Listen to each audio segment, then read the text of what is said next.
Yesterday morning, the sports rag known as Sports Illustrated, who most people only read when the annual swimsuit issue comes out, unveiled their cover for this week's issue. Given the recent sharp turn in the national conversation towards ungrateful spoiled ball tossers and their made-up indignation against the United States of America and the oppression these rich ingrates go through for living here, it was only a matter of time before self-important so-called magazines like Sports Illustrated turned their focus to the story.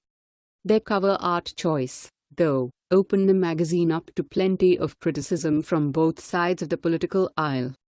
Even though Kaepernick's career had been on a sharp downward spiral since he led the 49ers to their first Super Bowl loss to the Ravens, Roger Goodell, head of the National Football League, is being blamed by liberals for effectively ending the failed 49ers quarterback's brief career. In the eye of failure, Kaepernick then started this movement single-handedly last year after being convinced by his girlfriend, who has ties to radical Islam, that his $110 million contract isn't enough to make up for all the injustices this nation has bestowed upon him.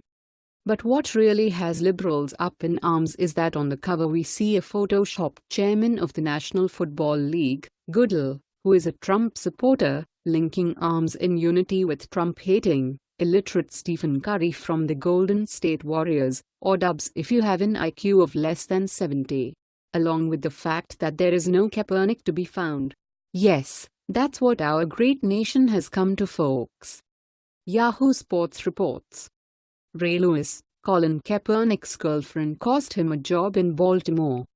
Ray Lewis has added an interesting new twist to the ongoing question of why Colin Kaepernick isn't playing for the Baltimore Ravens right now. In Lewis's words, Kaepernick's girlfriend is the problem. Speaking on Showtime's Inside the NFL, Lewis discussed conversations he and Ravens owner Steve Bisciotti had regarding Kaepernick. "We were talking about giving this kid an opportunity to get back in the National Football League," Lewis said. "I have been fighting for this kid behind the table like nobody has. I've never been against Colin Kaepernick. But I'm against the way he's done it." Bisciotti said at the time that he was seeking prayers from fans, asking for their guidance in whether to sign the quarterback who's drawn far more notoriety for his stance against the national anthem than anything he ever did on a football field. Why an NFL owner would need to run a personnel decision by his fanbase is unclear, unless he was seeking justification for whatever direction he'd already wished to take. Given the fact that Kaepernick rouses emotions far beyond his skills, Bisciotti could find any justification he wished in order to sign, or avoid signing, Kaepernick. And, as Lewis tells it, the Ravens found that justification courtesy of Kaepernick's girlfriend, Nessa Diab. According to Lewis, the Ravens were just about to sign Kaepernick, but then his girl goes out and put out this racist gesture and doesn't know we are in the back office about to try to get this guy signed, Lewis said. Steve Bisciotti has said it himself, how can you crucify Ray Lewis when Ray Lewis is the one calling for Colin Kaepernick? The racist gesture Lewis is referring to is apparently this tweet from Diab, which uses a still from the movie Django Unchained to paint Bisciotti and Lewis as master and slave. Look, there's no denying that's a pretty unwise maneuver, calling a potential future employer a slave owner, but actual NFL players, not their girlfriends, have made far worse social media misfires and remain employed. Plus, this was apparently more of a shot at Lewis, who's tried to paint himself as both a sympatheticer for Kaepernick and a stern voice of reason, giving himself cover in every direction. "The football field is our sanctuary," Lewis said back in August, speaking openly to Kaepernick. "If you do nothing else, young man, get back on the football field and let your play speak for itself. And what you do off the field, don't let too many people know, because they're gonna judge you anyway. No matter what you do. No matter if it's good or bad." The problem with that idea is that Kaepernick can't get back on the football field if nobody signs him.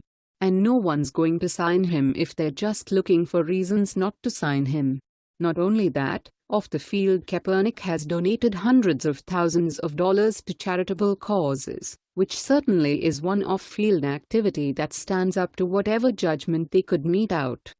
Sure, Kaepernick can simply tell his girlfriend to stop tweeting, but then another reason would arise to give teams justification to avoid signing him.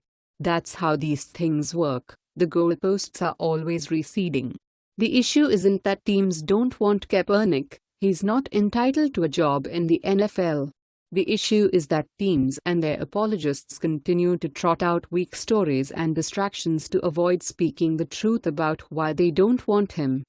Meanwhile, the teams continue to sign quarterbacks who aren't Kaepernick, and continue to make it harder to believe that he's not in the league because he can't play football.